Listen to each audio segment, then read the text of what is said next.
Diario de Joan Gallardo, 26 de junio de 2024. Querido diario, he terminado ahora de releer con mucha diferencia de edad, con mucha diferencia de años, la trilogía de la lucha por la vida de Pío Baroja. Esos tres maravillosos libros compuestos por La Busca, Mala Hierba y Aurora Roja. Digo que ha sido casi como leerlo por primera vez, porque la primera vez que leí esta maravillosa trilogía, yo creo que no debía tener ni 16 o 17 años. Y lo que era entonces y lo que soy hoy, pues quitando la esencia, ha cambiado casi casi por completo, ¿no? Es como lo que dicen de que uno nunca se baña dos veces en el mismo río, porque el río cambia. Pero es que el río cambia y nosotros también, tanto que casi parecemos nosotros el río cuando decimos esa frase, cuando usamos esa expresión. Así que ha sido como leerlo de verdad, por primera vez. Obviamente recordaba los personajes, recordaba la trama, pero claro, lo he leído con ojos completamente distintos porque yo soy distinto, esencia aparte, como he dicho antes. Y lo he disfrutado muchísimo, muchísimo, y me ha convencido una vez más de que, no sé, de cada 10 libros que uno lee en la vida, por lo menos 7 o 8 tienen que ser clásicos. Tienen que ser obras del pasado, esas obras que década tras década quedan, ¿no? Que es lo que indica que estarán con nosotros otras muchas décadas. Es lo que llaman el efecto Lindy, ¿no? Y estaba reflexionando sobre esto porque aquí hay un componente interesante que quizá no es extremadamente romántico, pero que sí que me parece muy reseñable, que es que muchas de estas obras, al llevar tanto tiempo en el mercado y al estar tan seguros los editores y las editoriales de que se terminarán vendiendo tarde o temprano, pues les permite hacer tiradas más largas y les permite jugar mucho más con el precio, y además pues hay un gran mercado de segunda mano de libros y muchos de estos están ahí, los clásicos están en las tiendas de segunda mano de libros, en los mercadillos, en los rastros, y están muy baratos. Y eso sí que me parece una cosa que es tremendamente buena hoy en día, y más teniendo en cuenta la situación económica que vivimos en España, que es de donde yo grabo este podcast, ¿no? Entonces no es nada difícil ir a cualquier tienda de libros de segunda mano y encontrar ahí a un precio ridículo, por un par de euros, obras gigantescas de la literatura española y universal. O sea, es muy sencillo ir a cualquier tienda y poder llevarte un libro de 700 páginas de Dostoyevsky por 3 pavos. Y eso me parece que es una oportunidad que toda persona debe considerar, pero más allá del precio, que en este caso es secundario aunque sea relevante, estamos hablando de obras que si han subsistido tanto tiempo es porque tienen una calidad y tienen una importancia superlativa. Superlativa. Así que yo digo eso siempre. O sea, de cada 10 libros que uno lea, mínimo 7, 8 tienen que ser clásicos. Y además, hay muchos más libros por detrás que los que hay aquí en este mismo momento. Y a mí esto es algo que me pasó en otros campos del arte, ¿no? Me pasó, por ejemplo, con la música allá por mi primera etapa de la adultez. A mí siempre me ha encantado la música desde niño. O sea, desde niño ya desarrollé un amor brutal por la música, y en casa, como tampoco teníamos muchos recursos económicos, solo teníamos la música que habían conservado mis padres de su juventud, ¿no? Y sobre todo teníamos muchos vinilos de Bob Marley, ya que mis padres los dos eran bastante fans de Bob Marley, ¿no? Y yo me volqué en Bob Marley y claro, yo recuerdo ser un poquito más mayor y pedirle a mi padre a ver si podríamos ir alguna vez a ver a Bob Marley en directo. Y mi padre me dijo: Bob Marley murió 3 años antes de que tú nacieras. Y yo recuerdo muy bien ese día, ¿eh? Como con la sensación de pensar, lo primero que me vino a la mente de niño fue: ostras, estoy escuchando a un muerto. Estoy escuchando a una persona que ya no existe y estableciendo una conexión brutal con esta persona y con su arte. Entonces me propuse encontrar más cantantes, más grupos que me gustasen casi tanto como él, ¿no? Y un poquito ya más adelante, en mi adolescencia, desarrollé también un amor brutal por la música de Tupac y sobre todo por las letras de Tupac y por su figura, por quién era. Me enganché muchísimo y en aquellos entonces no había internet, no había, pero no se tenía por norma como ahora en las casas y yo estaba convencido de que podría verlo algún día. Pero cuando me enteré de que había fallecido un par de años antes de que yo lo descubriese y empecé a pensar, "Cara, es que solo me gustan los muertos, solo me gusta la música de muertos". Y la verdad es que ha sido una tónica bastante habitual en mi vida. Descubro un grupo y a veces ya digo, bueno, seguro que has pichado. Y así, y así fue. Por ejemplo, con Alice in Chains igual, con Nirvana, otra que tal, también me pasó lo mismo. Con Joy Division también me pasó lo mismo. Menos mal que al final encontré Interpol, que además los he podido ver en directo una vez, y, y me queda alguno así. Pero sí que me pasó llegado el momento, en la primera etapa de la adultez, donde dije, "Caray, tengo que empezar a encontrar música nueva". Pensé yo, no puedo estar siempre buscando o encontrando autores del pasado, músicos del pasado, porque me pasan estas cosas, ¿no? Que luego no puedo verlos en directo. Y luego lo que pasa también es que me quedo sin música nueva de estos autores, porque claro, ya han muerto y no pueden grabar nuevos discos.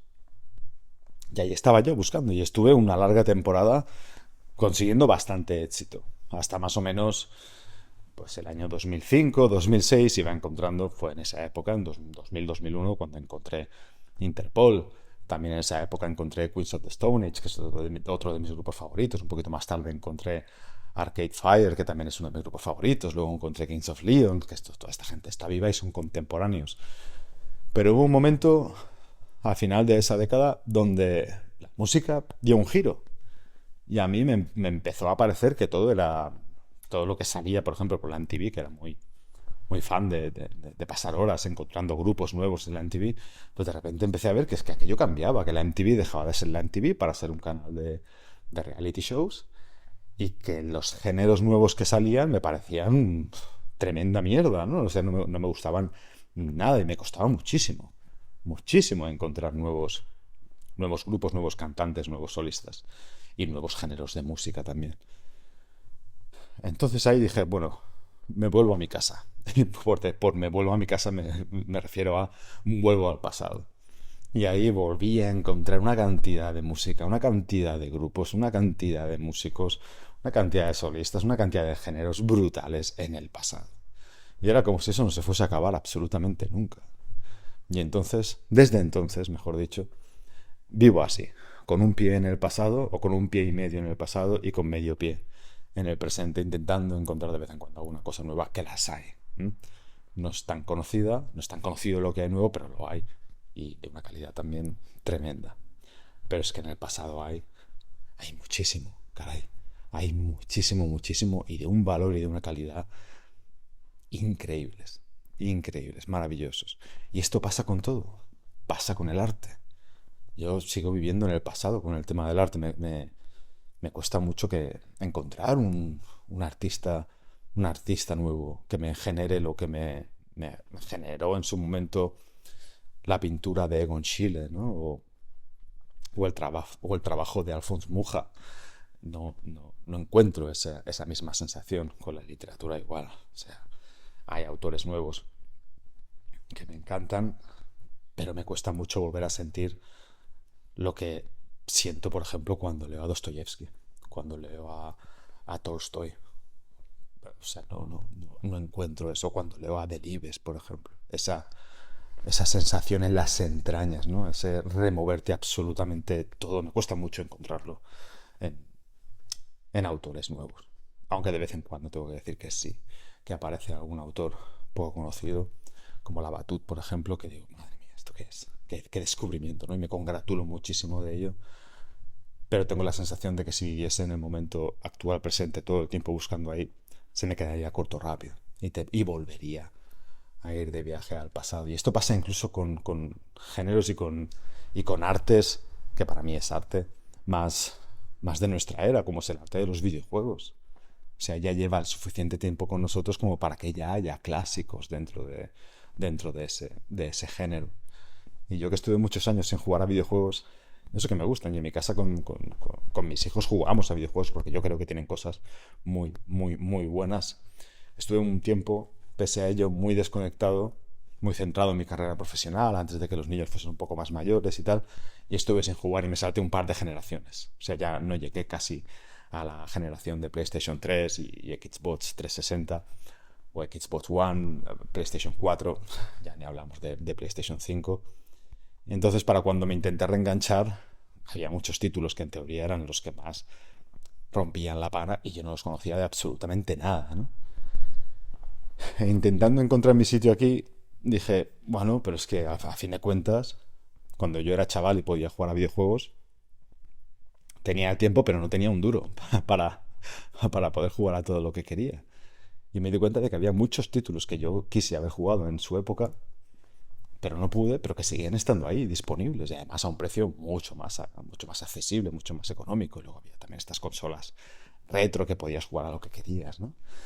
Entonces me puse a jugar a videojuegos de esa época, habiendo jugado ya alguno de la época actual, contemporánea, presente, que hay títulos gigantescos, títulos muy buenos, no voy a decir que no, y yo disfruto de algunos de ellos, pero caray, en esos grandes clásicos del pasado, por ejemplo, hace no mucho tiempo nos pasamos el Chrono Trigger de la Super Nintendo, de la Super Nintendo. ¿Cuántos años tiene esa consola? ¿35 años? Y el goce que experimentamos mis hijos y yo jugando a ese videojuego, consumiendo toda esa historia, fue absolutamente increíble. Increíble, o sea, hay tanto por descubrir que lleva mucho tiempo existiendo, que no me puedo creer que uno, a poco que se lo propongan, no encuentre su lugar en el mundo del arte. No hablemos ya de las películas. ¿Que se hacen películas buenas actualmente? Seguro que sí. Pero ¿cuántas películas buenas, tremendas hay en el pasado? No te las acabas, ¿eh? No te las acabas. No hace muchos años vi por primera vez Ciudadano Kane y estaba ahí tumbado en el sofá sintiendo... Recuerdo pensar en mi interior, hostias, no sé qué estoy viendo, qué es esta maravilla, qué es esta locura, como teniendo ya la sensación a medida que veía la película de que estaba viendo algo único, algo absolutamente increíble, de un calibre de calidad brutal, increíble. Ahí está. O sea, buscad en el presente, pero acordaos del pasado. No hablemos ya de las series también, por ejemplo. Ahora vivimos como una especie de época dorada de de las series. Y es cierto que hay obras que son alucinantes. Yo, por ejemplo, soy fan incondicional de Mr. Robot, por ejemplo. También me encantó Ozark. Me encantó. Y luego hay otras a las que yo no me he enganchado. No he tenido tiempo de ver Juego de Tronos, Breaking Bad y este tipo de series que son casi casi míticas, ¿no? Pero en el pasado también las hay. Es que parece que hemos inventado las series ahora. Y el pasado está lleno de series. Yo recuerdo que cuando era crío nos encantaba, por ejemplo, ver con la familia Cheers o Juzgado de Guardia. O sea, había series para dar y tomar. Es que ahora, hoy en día, CSI ya es un clásico. Y tiene episodios que son absolutamente antológicos, ¿no? Así que id al pasado porque hay mucho más ahí de lo que hay aquí. Pero por una simple cuestión de años, por una simple cuestión de tiempo. Pero tendemos a creer que solo podremos disfrutar cosas que se hacen en nuestra época, en nuestra era, y esto no es así. O sea, no hay nada que nos indique que nuestro lugar está en el momento presente en lo que a arte se refiere. Así que lo mejor, lo más inteligente, creo yo, y lo más bonito que podemos hacer es conocer otras eras para saber cuál es la nuestra. Nada más, nos vemos mañana, seguro. Paz.